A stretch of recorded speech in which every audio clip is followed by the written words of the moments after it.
Advaita Radha Shivasari Gaur Bhaktivedanta Hare Krishna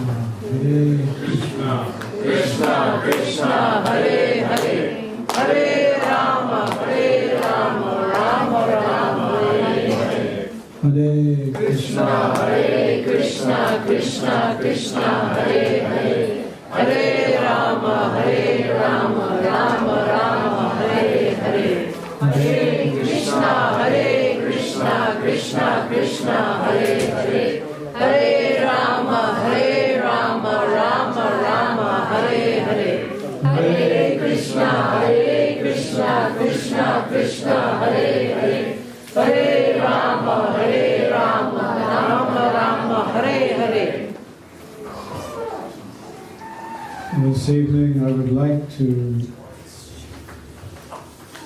tell you some stories from my weekly wisdom.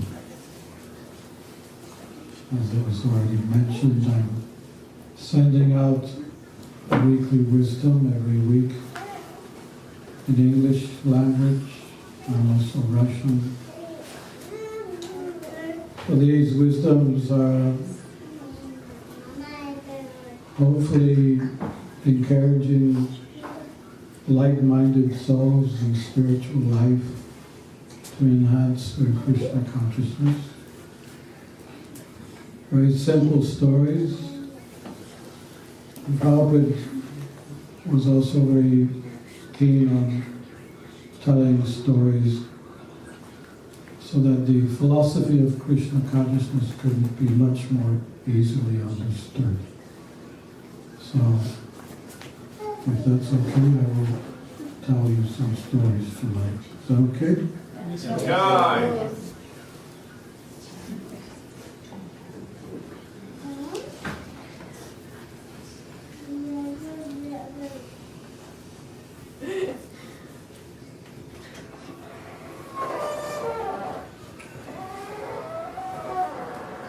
So the first story is called Seeing Things from Where God is Standing.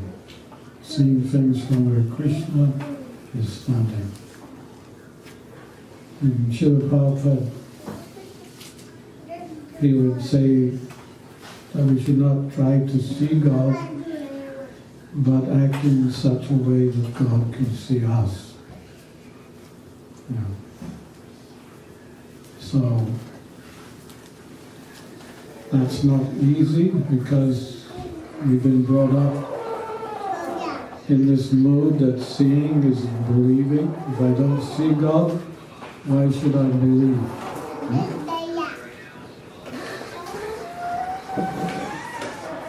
Can this be done after the class? Is it Yes, this one. Yeah, this is the last time. Thank you. Sorry.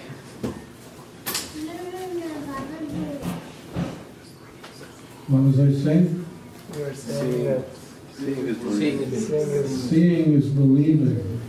If I don't see God, why should I believe? But my spiritual master would say, don't try to see God, but act in such a way that He will see you. Then He will show you Himself. So this is a nice story in this regard. There was a shipwreck, and there was only one survivor.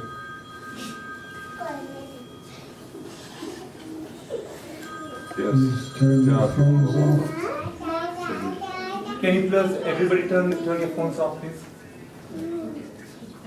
There was only one survivor, and he managed to float on a raft for at least 5 days until he came to a deserted island.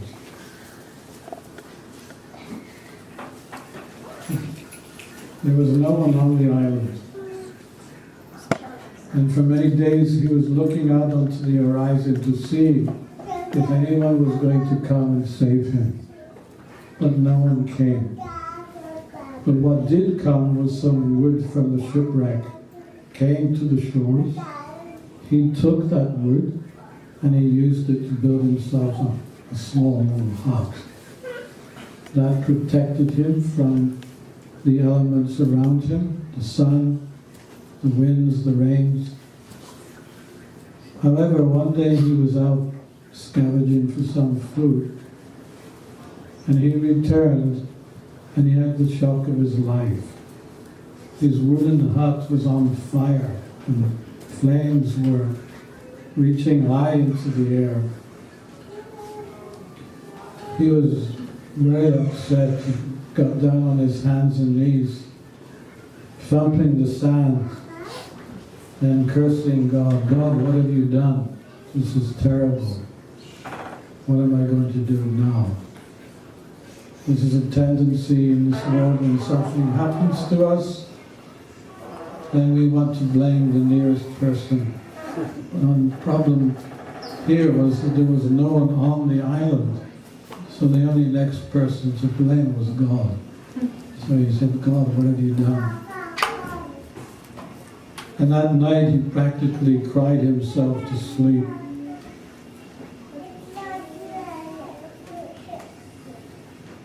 And in the morning he got woken up by the sound of a ship. He looked out into the horizon, there was a big ship.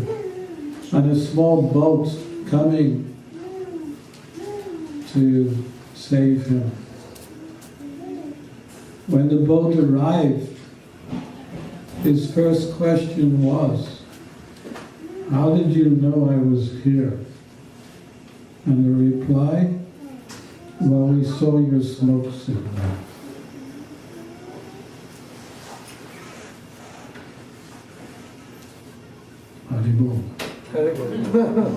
We saw your smoke signal.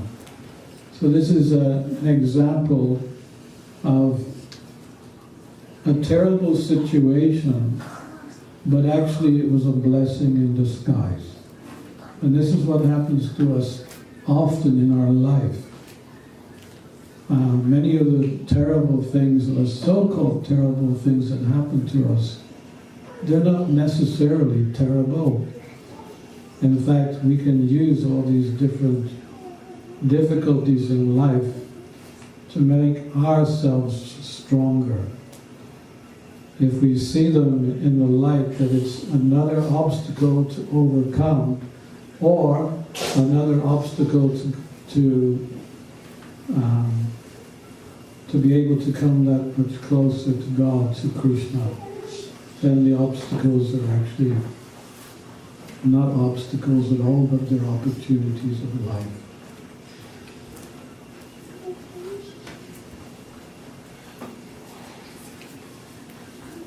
So in between these stories, we can chant some Hare Krishna mantra. Hare Krishna. Hare Krishna, Hare Krishna, Krishna Krishna, Hare Hare. Hare Rama, Rama Rama, Hare Hare. Hare Krishna, Krishna Krishna, Hare Hare. Hare Rama, Rama Hare Hare. Hare Krishna, Krishna Krishna, Hare Hare. Hare Rama, Rama Hare Hare. Hare Krishna, Krishna Krishna, Hare Hare. Hare Rama, Rama Hare Hare. Hare Krishna, Krishna Krishna, Hare Hare. Hare Rama, Rama Hare Hare. So this story is called the accepted member of the family. You have to guess who that member is. Okay? I will read the story.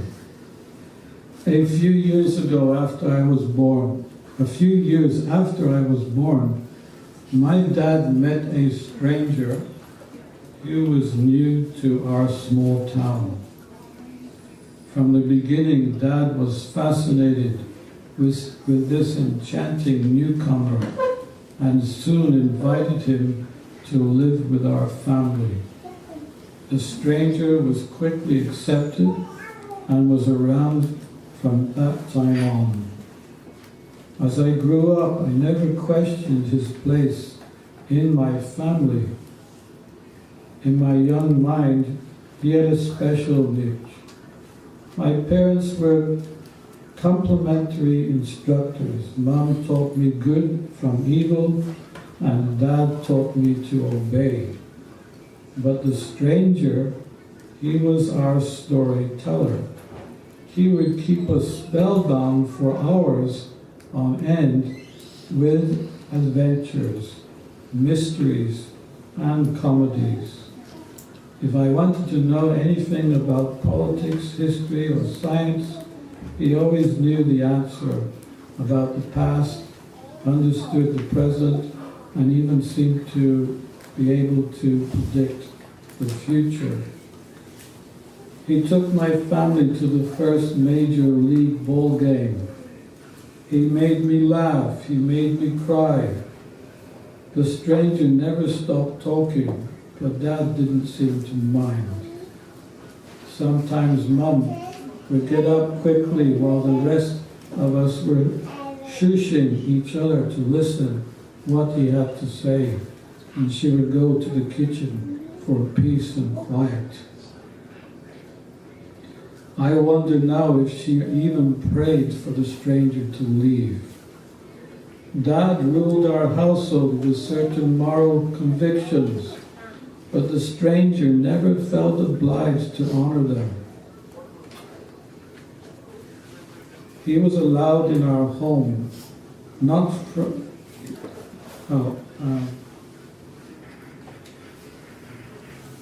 Our long-time visitor, however, got away with 4-letter words that burned my ears and made my dad squirm and my mother blush.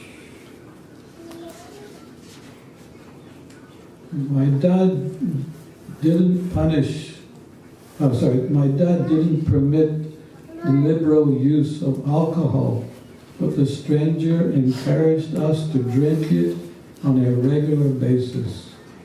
He made cigarettes look cool, cigars manly, and pipes distinguished.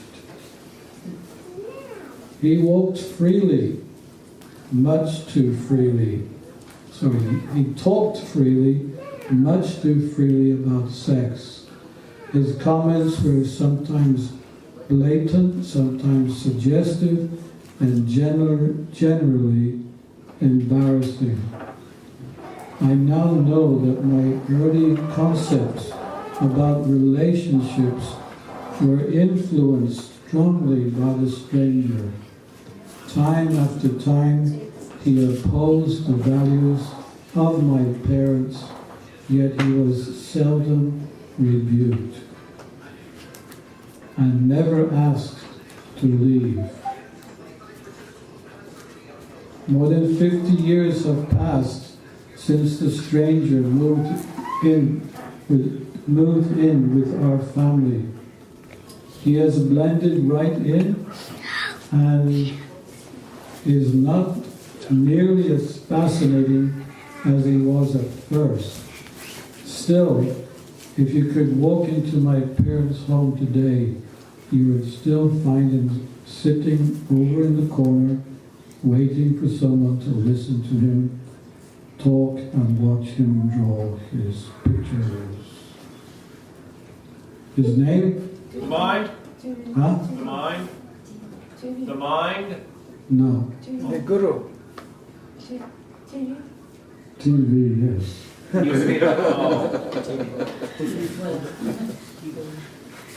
We just called him TV.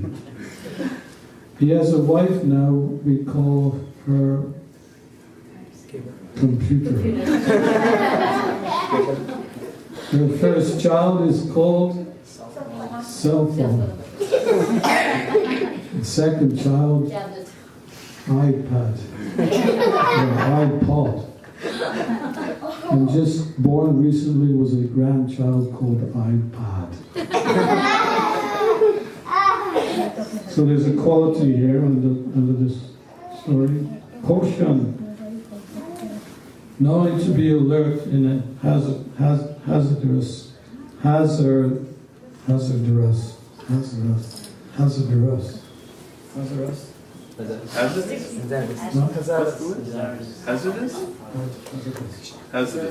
Knowing to be alert in hazardous or dangerous situations. Hare Krishna. Hare Krishna, Krishna Krishna, Hare Hare, Hare Rama, Rama Rama, Do I need to give a commentary to it? Huh? You all know. Of course, there's nothing wrong with technology as providing it's used for the higher purposes of life. Like we're using a microphone tonight, I have an iPad, I have a computer, so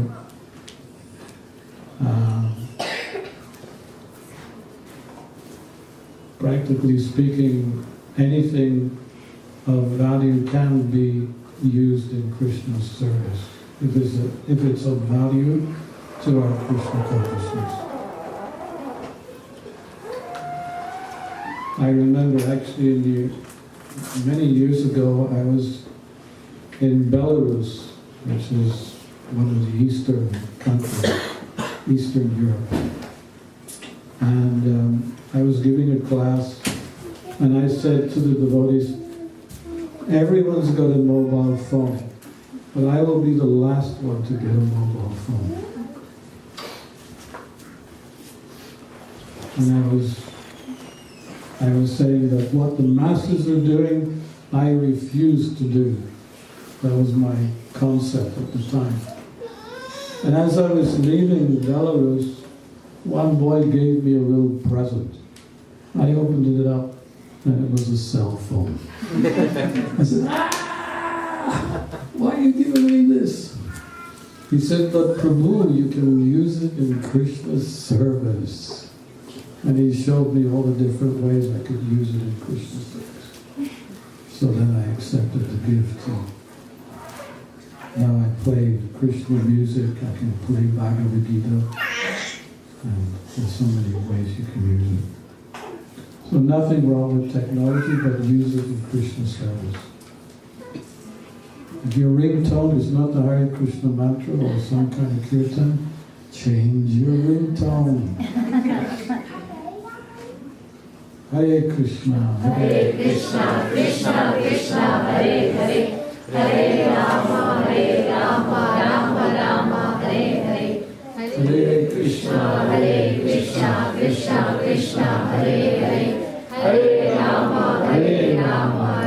Rama, Hare Hare. Hare Krishna, Hare Krishna, Krishna Krishna, Hare Hare, Hare Rama, Rama, Hare Hare. This story is called Write in Sand, Carve in Stone. So there were two friends walking across a desert. It was a long walk, and it was dry and hot. And as they were communicating with each other, an argument started between them. And the argument actually started to become very heated.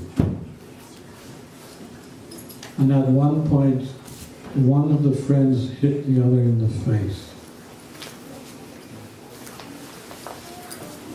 So it was a painful hit. With one hand he was holding the side of his face, and in the other hand he writ in sand, "Today my friend hit me in the face."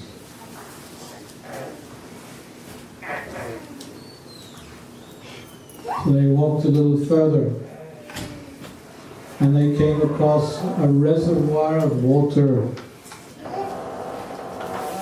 They went for the water. They were very thirsty, so they took the water and drank.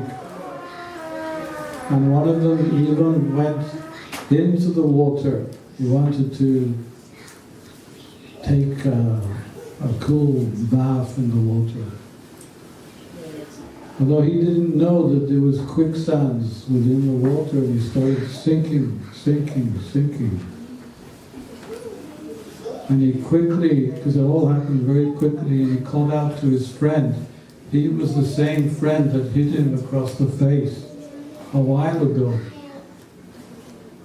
He called out, "Help, help, help." He had his hand, and just as he was about to sink, his friend grabbed his hand and pulled him out of the water. Haribol. So what did he do then? He carved in stone, today my friend saved my life. So his friend was intrigued. How come I hit you in the face and you wrote in sand, today my friend hit me. And now I saved your life and you're writing it and carving it in stone. What does this mean? So his friend said, yes, when you hit me, I didn't really want to contemplate on that too much. So I wrote it in the sand, and with the wind, that writing will disappear within a matter of hours. You saved my life. This is what I want to remember for the rest of my life. So I'm carving it in stone. So the moral of this, of course, is that we get these different situations in life. Sometimes we are favored, and sometimes we're punished, or we're severely insulted. These are two different sides of dualities of life. Sometimes our friends are good to us, sometimes our friends are not good to us. But from this particular story, the moral is that we should always remember the good that anyone has done. And whatever bad that has happened in your life, and whoever has given you some bad insults or physically hit you, it should be forgotten very quickly, because it's of no relevance. This is the nature of this world. This world is a perverted reflection of the spiritual world. The spiritual world, there are it's like a mango tree. We all know what a mango tree, right? You know mango trees. The mango is the best of all fruits. And the mango tree is like the tree in the spiritual world. It's full of wonderful fruits of love of God, very wonderful qualities. It's a place where there's no anxiety. However, this world is a perverted reflection of that. Like the spiritual tree is next to the water, and the reflection within that water is compared to the material world. It's a perverted reflection of the spiritual world. We're trying to take the fruits of the illusory tree, and because there's really nothing there, we sometimes become unhappy and we want to blame others. This is a natural phenomenon. Just like now we've got Christmas just around the corner. I don't know about here, but in England, Christmas is celebrated 3 months before the day. 3 months they get ready for that one day of celebration. But then when the Christmas day comes, it's not exactly what we expected. Yeah? And the day after Christmas is Boxing Day. A very appropriate name, because a lot of times there's the day after Christmas, people are so disenchanted that they start fighting with each other. They box each other. So in Krishna Consciousness, we're trying to remain positive in all circumstances. If we can maintain a positive attitude, regardless of what happens to us, is a very good quality. And in the same connection with this story, there's another story this is especially for the ladies, about positive qualities, positive attitude. There was once a lady who got up one morning and she went to the mirror and she noticed that she only had 3 strands of hair left. So she was thinking for some moments. And she decided, okay, today I'm going to wear my hair in pleats. And she had a good day. The next day she got up, she noticed she only had 2 strands of hair left. She was thinking for a few moments. That's okay. Today I will wear my hair in a party. And she had a really good day. The next day she got up, she noticed she only had 1 strand of hair left. She still remained positive. She said, today I will wear my hair in a ponytail, no problem. And the next day she got up, she looked into the mirror and she had no hair at all. She was thinking for a few moments. And she said, no problem. Today I don't have to do anything to my hair. This is positive attitude. And the story is especially unique because it's a woman's hair, because you know what it's like, ladies, right? For us men, our hair is there, but we don't take any notice of it hardly. But for the ladies, your hair must be all ready to go out. Before you came, you brushed your hair, right? You got it all ready to come tonight. So that's why the story is special, because it's a woman who even at the last hair, she still remained positive. So in life, we've got to try to develop that quality of being always positive in every situation. Hare Krishna, Krishna, Krishna, Hare Hare, Hare Rama, Rama, Hare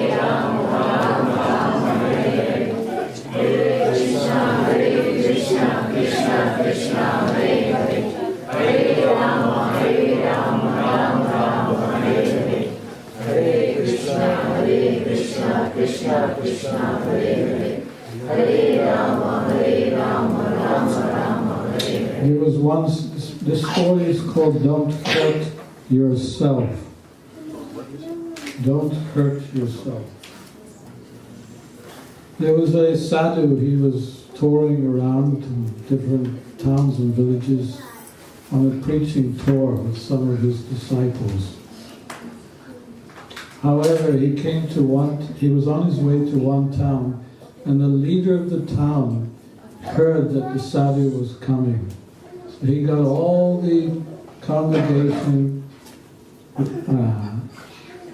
in one place, and he started to explain to them, there's a sadhu coming, but don't let him into your house and don't give him any alms.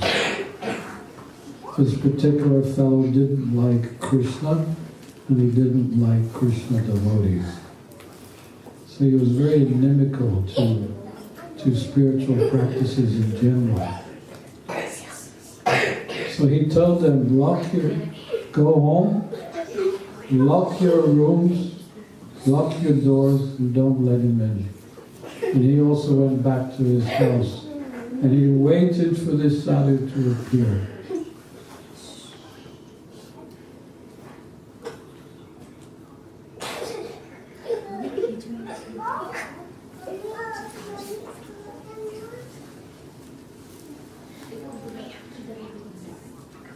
What's your names? What's the boys' names? What's your name? The boy with glasses, what's your name? Tane. Tane. You want to sit up here?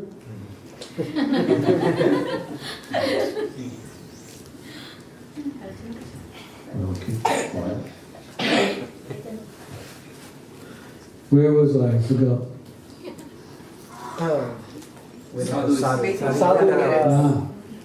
When he came to the head man's house, he came running out, shouting at him, "What are you doing? Go away!" No, sorry, I forgot something. He asked first for some alms. He called out, "Mata, mother, mother, please give me alms." And he came running out and started to shout at the sadhu, "Who do you think you are? You're no better than anyone else. What are you doing taking our sons and making them devotees?" Yeah. Started to really chastise the sadhu for at least a good 5 minutes. Go and get yourself a job. This is kind of things which we often hear ourselves when we're preaching. What are you doing begging on the street? Go and get yourself a job. Of course, that is our job. Our job is to engage people in the Lord's service, but it's not always appreciated by those who are materialistic. So this man was very materialistic. He didn't like Krishna, he didn't like Krishna devotees, and he started giving the sadhu a really hard time.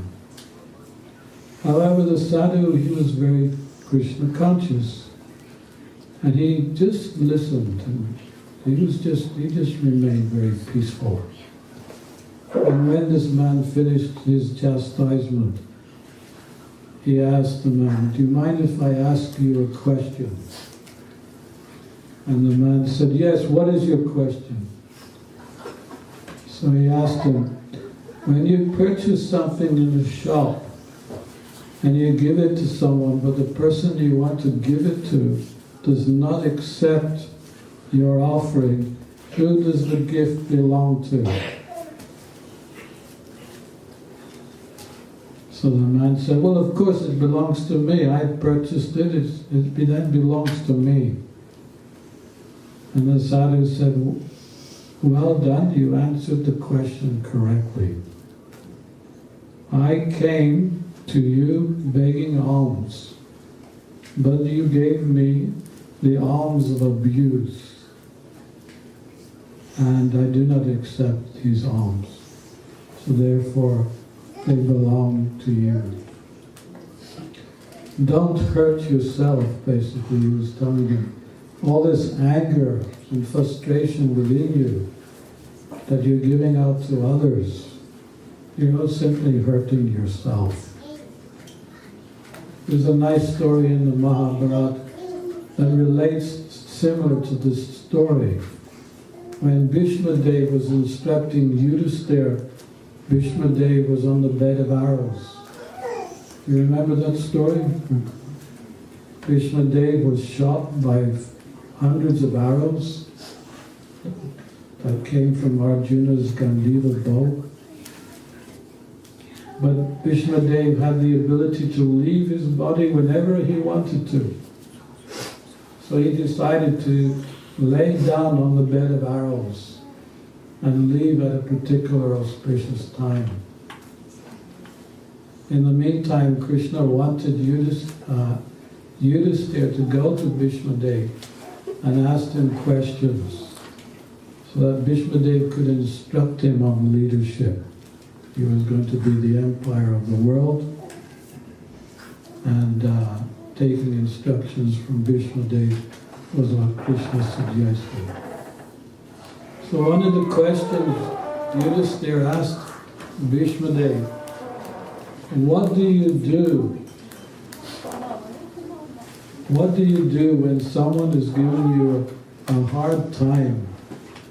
And no matter how you try to rectify and repair a good relationship with that person, but it is hopeless. As much as you try, you become a failure at any kind of relationship. what do you do in that circumstance? What do you do when someone's intimidating you over and over and over and over again? And Bhishmadev said, as long as you do not react, as long as you do not react, you will receive all the good qualities of your offender. And your offender will receive all the bad any bad qualities that you have. So this was the way in which Bhishmadev instructed Yudhisthira, that always remain equiposed, always remain peaceful in your heart, and then there will be nothing will disturb you.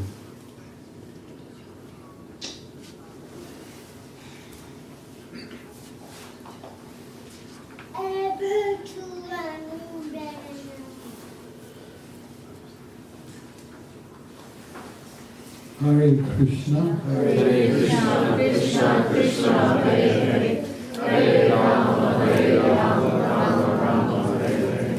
Hare Krishna, Krishna Krishna, Hare Hare, Hare Rama, Rama Rama, Hare Hare.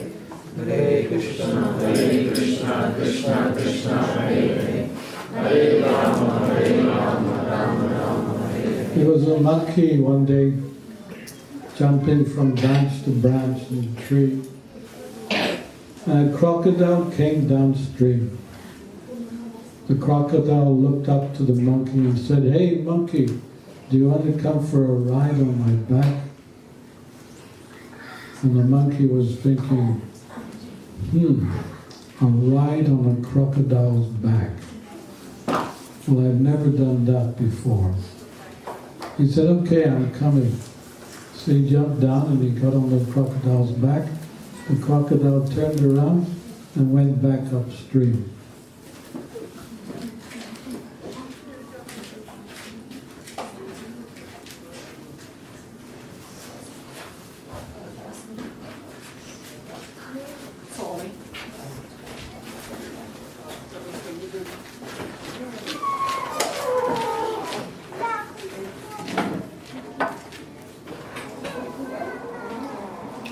At some point the monkey inquired from the crocodile, "My dear crocodile, where are we going?" The crocodile said, "I'm taking you to my wife so that she can eat your heart."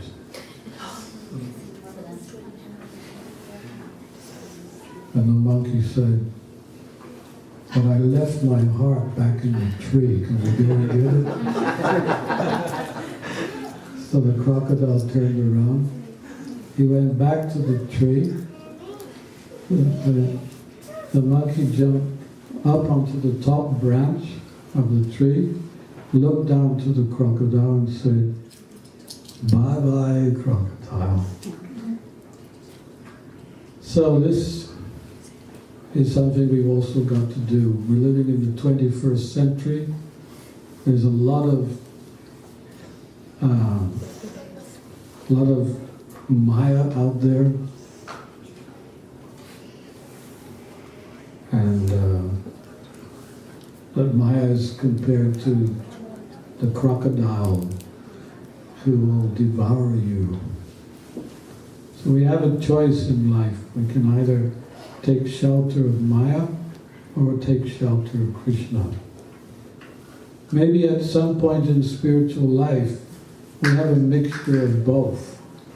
A little bit of Krishna and a little bit of Maya. Why not? That's how we think. Oh, actually I gave a little bit too much to Krishna, I'll give a little bit more to Maya, or to me. So this is mixed devotional service. We're doing some service to Krishna, but at the same time we want to also take shelter of Maya. One time I was in a temple in India and they served me some prasadam, some salty preps. It was really nice prasadam. And then after the salty preps, this devotee who was serving me said, would you like to have now some sweet rice? And I said, no, it's okay. I'm fully satisfied, thank you. But then the devotee said, but it's really good sweet rice. I said, no, it's okay. I don't usually take too many sweets. But he was still insisting. This sweet rice is the best. You'll never taste anything like this. You've got to try it, at least try it. So I said, okay, you give me one bowl and I'll try. So I took the bowl and I was eating the sweet rice, and he was right. It was so wonderful. It just melted in your mouth. It was just absolute nectar. I enjoyed it so much, I said, can you give me another bowl? So he went and got another bowl. And then I was eating that bowl and I was thinking, oh, this is so wonderful. And I finished that bowl. And dare I say it, I asked even for a third bowl. And when he gave me the third bowl, and I was taking spoonsfuls of this nectar, I was thinking, this must be like pure devotional service. You cannot get enough of it. Pure devotional service is like that. If you give everything to Krishna, give your whole heart, mind, body, soul to Krishna, it is just absolute nectar, just like the sweet rice. But Prabhupada, my spiritual master, talks about sand in the sweet rice. Sometimes by mistake, a devotee may even put salt in the sweet rice. In the early days we had sometimes that happening. We would be enjoying the Sunday feast, and then suddenly we get to the best preparation, which is the sweet rice, and we put a spoonful in our mouth and get a big surprise. Instead of putting sugar, the cook puts some salt. So it becomes unpalatable. And Prabhupada uses the phrase sand in the sweet rice. Just a little bit of sand makes the sweet rice unpalatable. So he was saying, he gave this as an example, that you cannot have Krishna and Maya side by side. Ultimately, we've got to come to the point of choosing one or the other. Do we want Maya or do we want Krishna? But we cannot have both. So this is how we've got to be careful what remains in our hearts.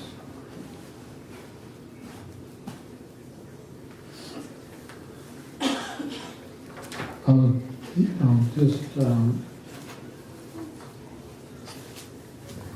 tell you one more story.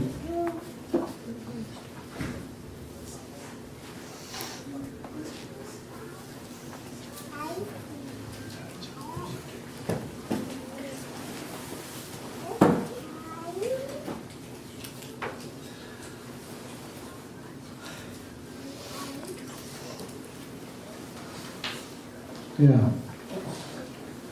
There was a butterfly. You know, if you've seen cocoon, a worm a caterpillar in a cocoon, turning into a butterfly. So the butterfly, this one butterfly was pushing his way out of the cocoon one day. And he was pushing and pushing and pushing and pushing. And one man was watching. He was intrigued. How long will it take for this butterfly to get out of the cocoon. So he was watching, and at some point the butterfly stopped pushing. And the man was thinking, I've got to help this butterfly, it can't get out. So he got a pair of scissors and he cut the cocoon and waited for the butterfly to fly away. But the butterfly did not fly away, it just dropped onto the floor. And it remained an invalid for the rest of its life. So whereas the man was thinking he was doing a good turn to the butterfly, it was an injustice to the butterfly. And the reason why is because that pushing within the cocoon was nature's arrangement. Nature's arrangement, that kind of pushing that was going on within the cocoon was sending certain liquids to the wings of the butterfly to make the wings strong. And by the time it pushed its way out, then it was ready to fly. So this is a nice example for us all too, that we should not see the hardships in life necessarily as being bad. Actually, each hardship we experience in life is, again, as I was saying before, an opportunity to become that much more stronger in life. They're not necessarily obstacles, but they're opportunities. Each difficulty we have in life, and especially most of you here tonight, you're grihastas, you have family, you have children, you have a lot of responsibility. I know what grihasta ashram is. I was also a grihasta. And it is very, very intense. But I also used to see it in a positive light. That intensity, if it is connected with Krishna, then a lot of spiritual advancement can be had. So I don't look back on my grihasta ashram as being a troubled ashram, but rather it was an ashram that I was able to become really strong, a strong person, strong in my spiritual convictions. Because if you can maintain spiritual life in the grihasta ashram, then that's like 50% of your problems already resolved in spiritual life. That's how I saw it. So, see any difficulty that comes your way as an opportunity and use it in Krishna's service. Thank you so much. Hare Krishna.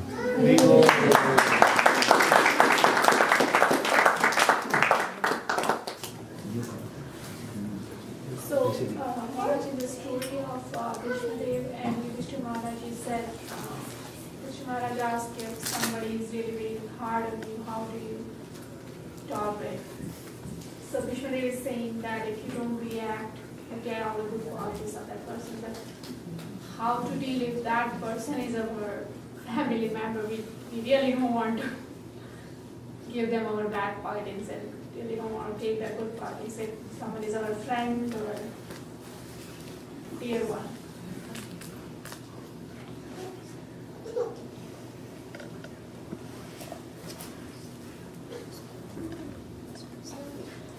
They should know.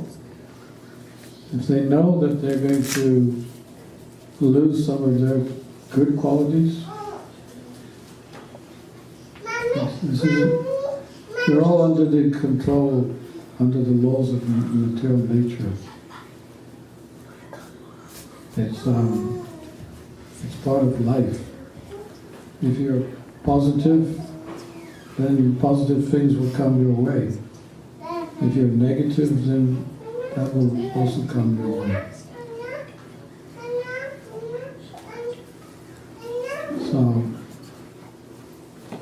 family member of... We're all family members of each other. I mean, we wish the best for everyone, but it's not always the family members are our well-wishers.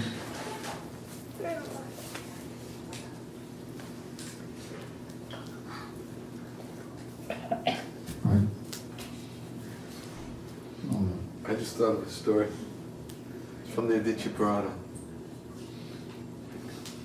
Do you want us to turn the mic to you? Oh, you can. I can speak without the mic. I was just going to read it because I have it right in front of me.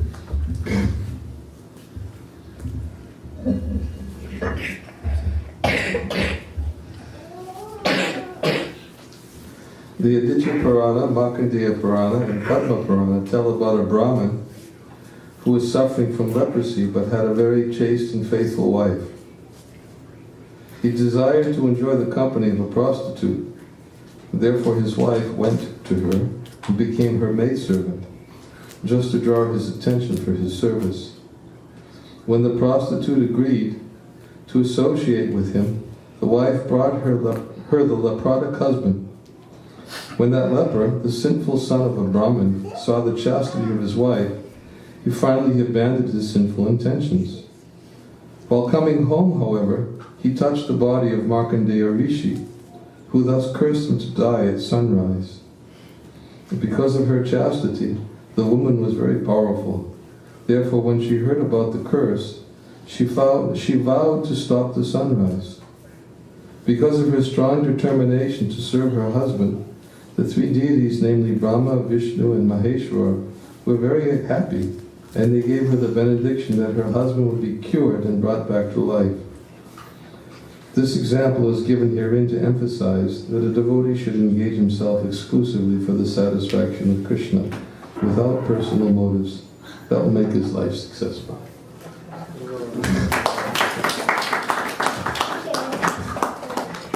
relationship to what she's saying? What's that? Well, we have to, sometimes we have to, somebody's doing something bad to us. We have to completely overlook it and remain determined to go on serving and not as an obstacle for our devotional service. Because if we try to exclusively try to please Krishna in tolerating the inconveniences, then Krishna will help rectify the situation. Just as in the case here, the husband completely changed because of her devotion. It's just a story that came to my mind.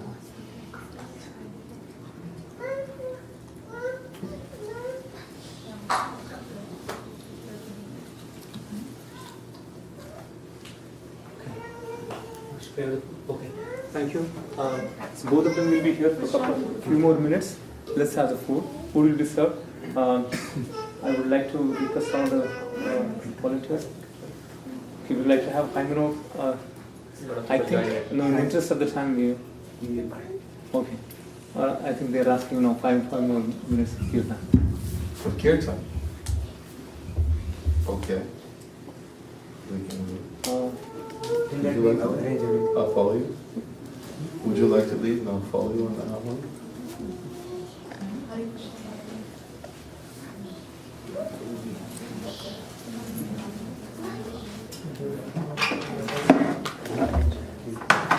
So we'll have 5 more minutes. In the meantime, volunteers, please ask them.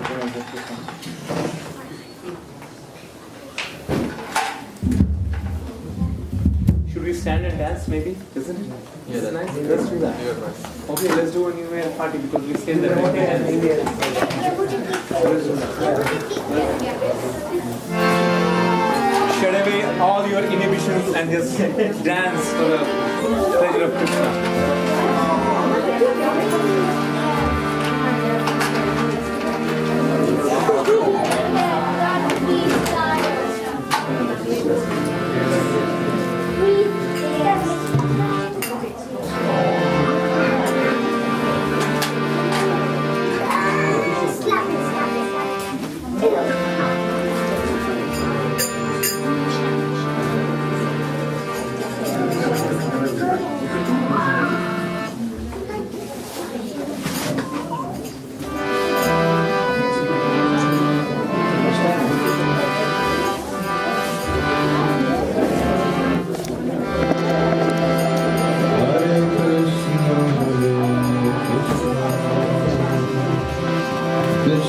Krishna, Hare Hare.